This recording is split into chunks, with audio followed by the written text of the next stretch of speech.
Perception gives perspective.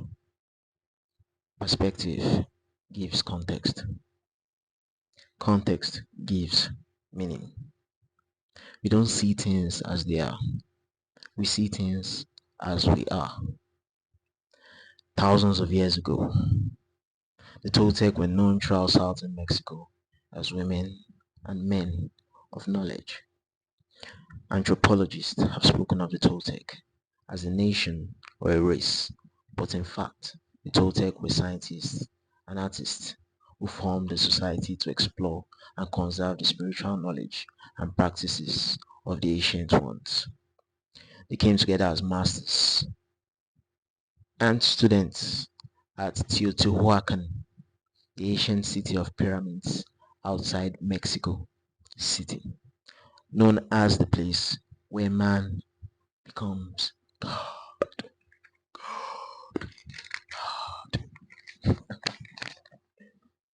Toltec knowledge arises from the same essential unity of truth as all the sacred esoteric traditions found around the world. Don Miguel Ruiz, a Nagual from the Eagle-Knight lineage, has been guided to share with us the powerful teachings of the Toltec. He is the author of the book, The Four Agreements. Before I go into what each of the four agreements are, I was first enlightening you on the perspective of the world from which the Toltec, or this Toltec knowledge rather, arises from. And this leads to the story of the domestication and dream of the planet. Humans are dreaming all the time. Before we were born, humans before us created a big outside dream that we'll call society's dream, or the dream of the planet. The dream of the planet is a collective dream of billions of smaller personal dreams, which together create a dream of a family, a dream of a community, a dream of a city, a dream of a country, and finally, a dream of the whole humanity. The dream of the planet includes all of society's rules, its beliefs, its laws, its religions, its different cultures and ways to be, its government, schools, social events, and holidays, of course. You get the gist. Attention is the ability we have to discriminate and to focus only on what we want to perceive. By using our attention, we learn a whole reality, a whole dream. We learn how to behave in society, what to believe and what not to believe, what is acceptable and what is not acceptable, what is good and what is bad, what is beautiful and what is ugly, what is right and what is wrong. It was all there already. All that knowledge, all those rules and concepts about how to behave in the world. The outside dream hooks our attention and teaches us what to believe, beginning with the language that we speak. Language is the code for understanding and communication between humans. The way we are speaking now, the only way you can get what I'm reading from my notes is for you to understand English. So you get the gist. Every letter, every word in each language is an agreement. We call this a page in a book. The word page is an agreement that we understand. Once we understand the code, our attention is hooked and the energy is transferred from one person to another. Like as I'm speaking to you,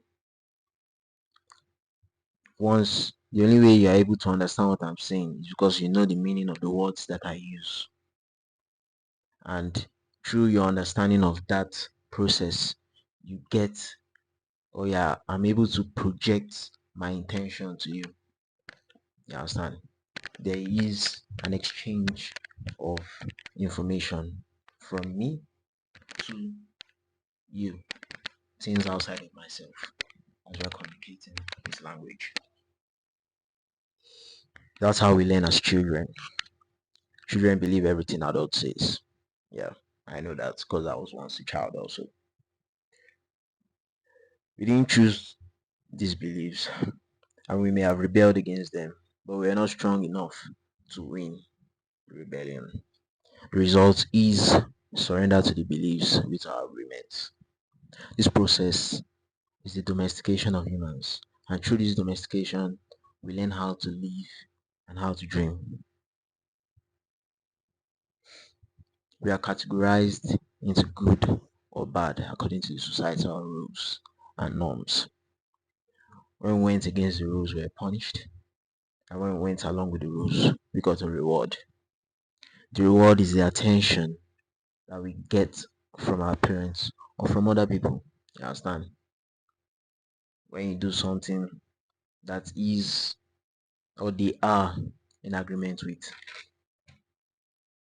without fear of being punished and that fear of not getting the reward, we start pretending to be what we are not, just to please others, to be good enough for someone else. All our normal tendencies are lost in the process of domestication. And at a certain point in our life, we no longer need anyone to domesticate us because we have gotten so well trained that we are our own domesticator. The belief system is like a book of law that rules our mind without question. Whatever is in that book of law is our truth. Every human has his or our own personal dream, and just like the society dream, it is often ruled by fear. We don't see the truth because we are blind. What blinds us are all those false beliefs we have in our mind. We have the need to be right and to make others wrong. We trust what we believe, and our beliefs set us up for suffering. It's as if we live in a fog that doesn't let us see any further than our own nose. The fog doesn't let us see any further than our own nose. An animated concept of this theory is in the animated show Avatar, The Legend of Korra. I like using analogies when I'm trying to buttress the way I see things. You understand? I think I'm able to pass on how I perceive things better in that manner. Or at least as close as I can get towards how I see it and communicating it to the audience. There's a place in the spirit world which is called the Fog of the Lost Souls in the Legend of Korra. For all those that have watched it, you can go and watch it. It's a nice show. It's alright. It is a prison for humans located within the spirit world. It is inhabited by sentient fog spirits that can infect the minds of individuals, gradually driving them insane by imprisoning them in their own darkest memories. But in the case of the dream of the planet, it is our beliefs that imprisons us. We have essentially become both the prisoner and the warden to keep us in a state of fear due to the agreements we have agreed to believe, and in turn rule our minds. Your whole mind is a fog, which the Toltec called a mitote. Your mind is a dream where 1,000 people talk at the same time and nobody understands each other. This is the condition of the human mind, a big mitote. And with that big mitote, you cannot see what you really are. In India, they call the mitote Maya, which means illusion. It is the personality's notion of I am. We have learned to live our life trying to satisfy other people's demands. We dishonor ourselves just to please other people. We are basically living in a life of simping and qualifying ourselves towards things outside of ourselves so as to fit in. Nobody abuses us more than we abuse ourselves, literally.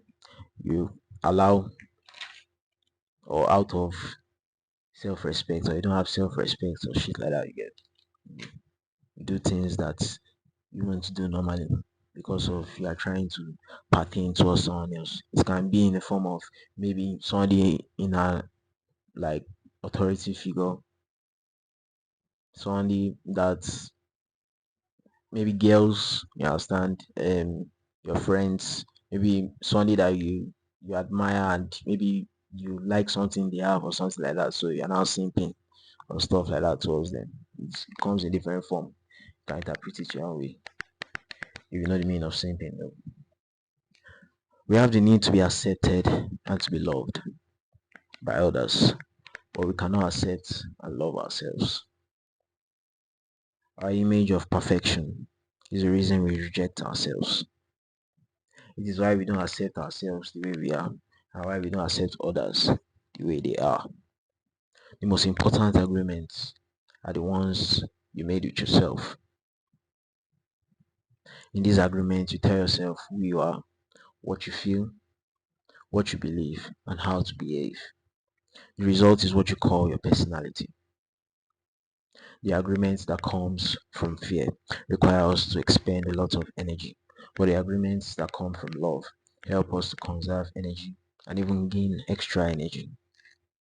If we can see, it is our agreements which rule our life, and we don't like the dream of our life, we need to change the agreements. When we are finally ready to change our agreements, there are four very powerful agreements that will help us break those agreements that come from fear and deplete our energy. And this is where the four agreements comes into play. The first agreement: be impeccable with your word. Impeccability means without sin. Impeccable comes from the Latin word peccatus, which means sin. The im in impeccable means without. So impeccable means without sin. A sin is anything you do which goes against yourself.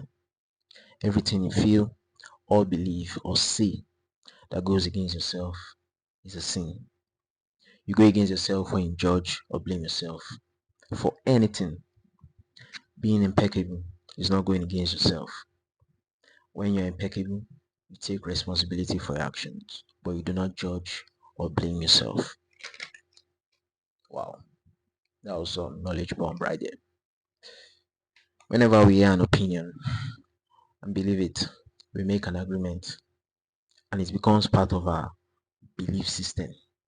Your opinion is nothing but your point of view. It's not necessarily true. Your opinion comes from your beliefs, your own ego, and your own dream. Impeccability of the word will also give you immunity from anyone putting a negative form of an opinion or their opinion on you. You only receive a negative idea if your mind is fertile ground for that idea. That's a good thought. You understand? Go and think about it later. When you become impeccable with your word, your mind is no longer fertile ground for words that come from negativity.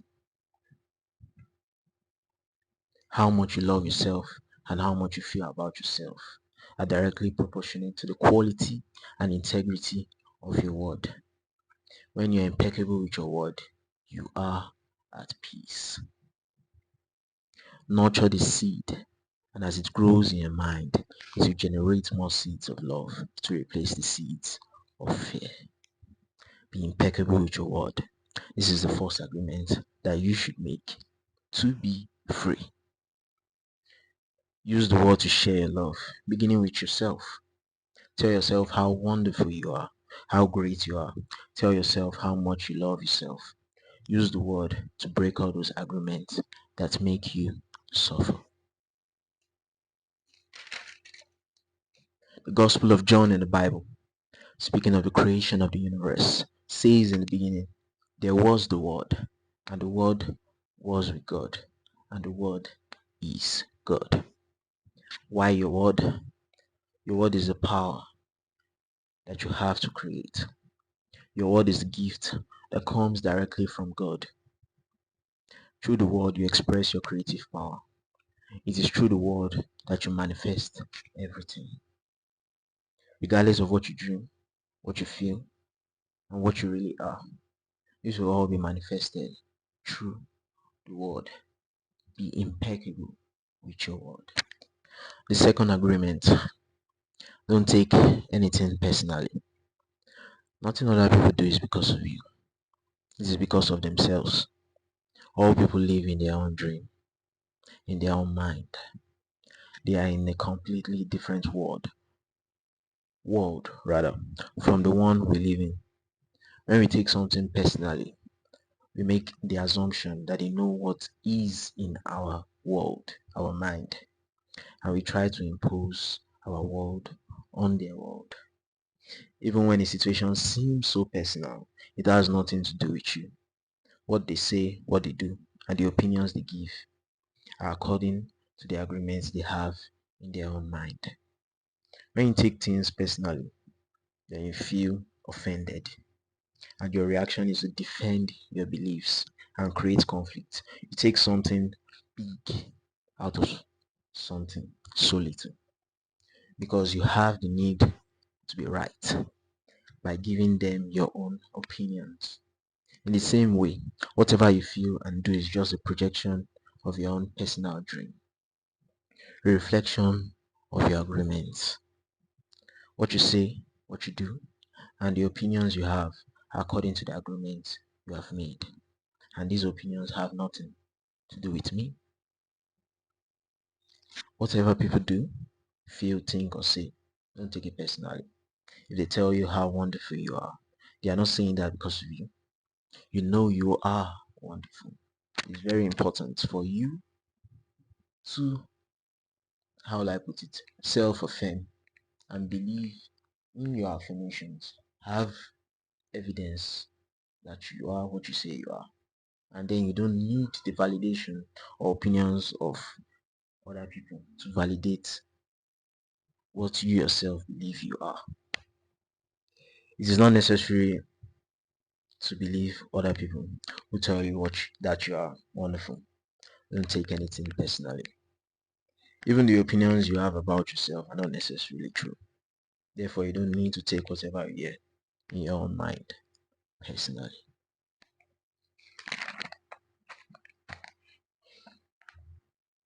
Wherever you go, you'll find people lying to you. And as your awareness grows, you'll notice that you also lie to yourself. Do not expect people to tell you the truth because they also lie to themselves. If others say one thing or do another, you are lying to yourself. If you don't listen to their actions, you have to trust yourself and choose to believe or not to believe what someone says to you. As you make a habit of not taking anything personally, you don't need to place your trust in what others do or say.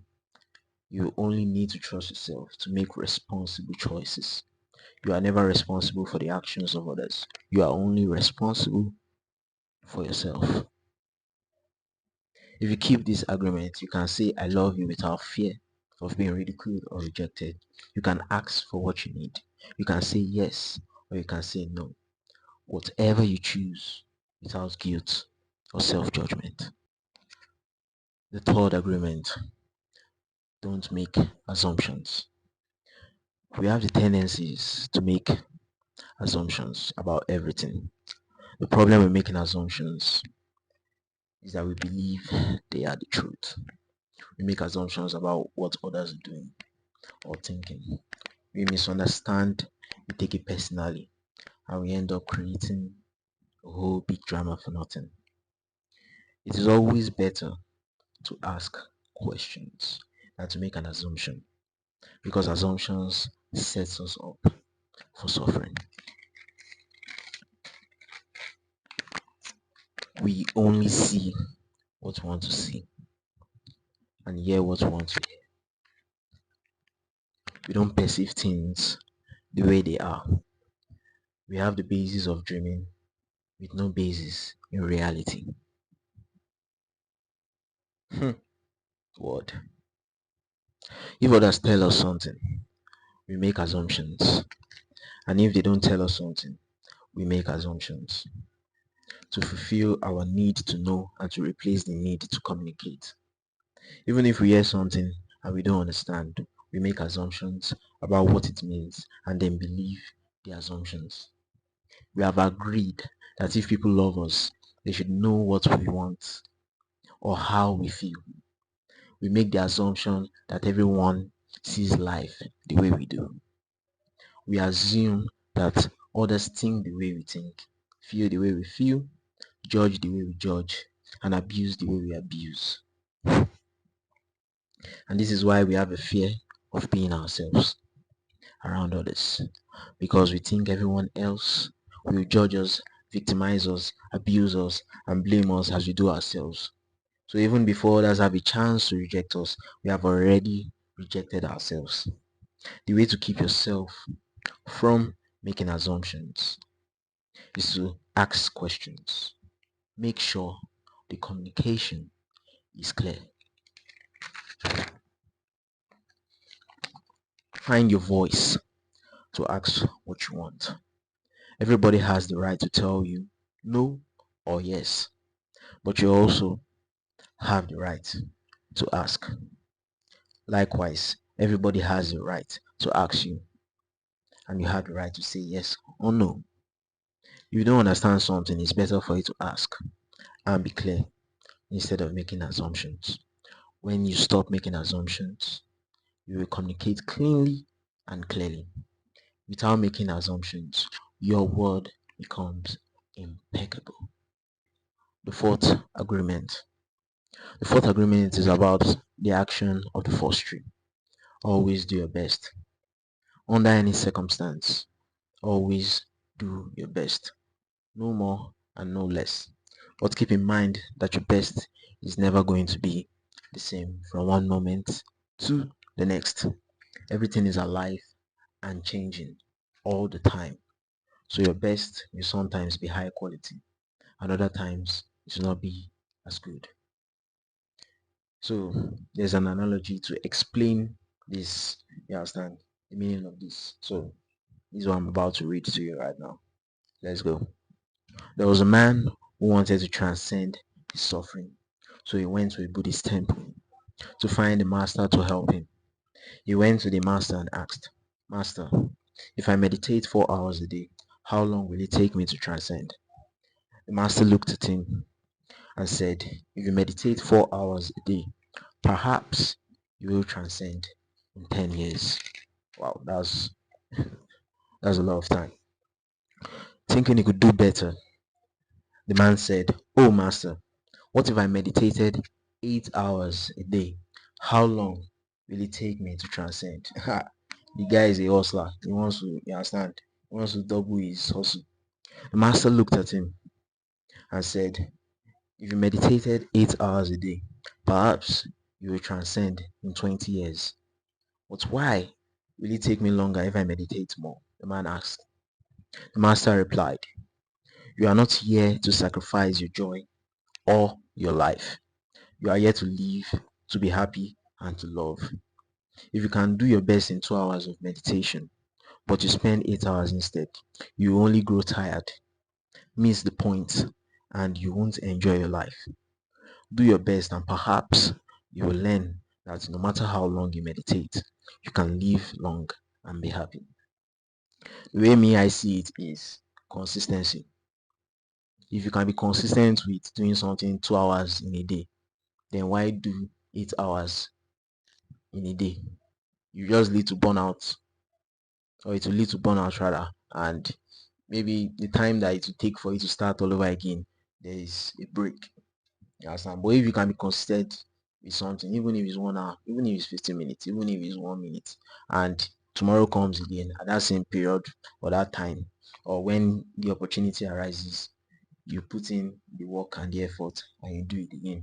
You understand? You do your best. You do to the point at which you can maintain it for a period of time. So it is It becomes a way of life. You understand? Rather than work. Doing your best is taking the action because you love it, not because you are expecting a reward. Most people do exactly the opposite. They only take action when they expect a reward and they don't enjoy the action. And that's the reason why they don't do their best. When you do your best, you learn to accept yourself, but you have to be aware and learn from your mistakes. Learning from your mistakes means you practice, look honestly at the results, and keep practicing. This increases your awareness. You do your best because you want to do it, not because you have to do it, not because you are trying to please other people. Action is about living fully. Inaction is the way we deny life. Expressing what you are is taking action. You can have many great ideas in your head, but what makes the difference is the action. Action is energy in motion. By doing your best, the habit of misusing your word, taking things personally, and making assumptions will become weaker and less frequent with time. You don't need to judge yourself, feel guilty, or punish yourself if you cannot keep disagreements. If you're doing your best, you feel good about yourself even if you still make assumptions, still take things personally, and still are not impeccable with your word. If you do your best always, over and over again, you'll become a master of transformation. Practice makes the master. Action is what makes the difference. If you break an agreement, begin again tomorrow and again the next day. Me, begin again the next moment. It will be difficult at first, but each day will become easier and easier. Until someday you will discover that you are ruling your life with these four agreements. You will be pleasantly amused at the way your life has transformed. Your love and self-respect are growing and growing. Do not be concerned about the future or let the events of the past steal away the joy of now. Keep your attention on today and stay in the present moment. Live one day at a time. Practice an attitude of gratitude. Train your mind to be aware of the light in the darkness. Mafo.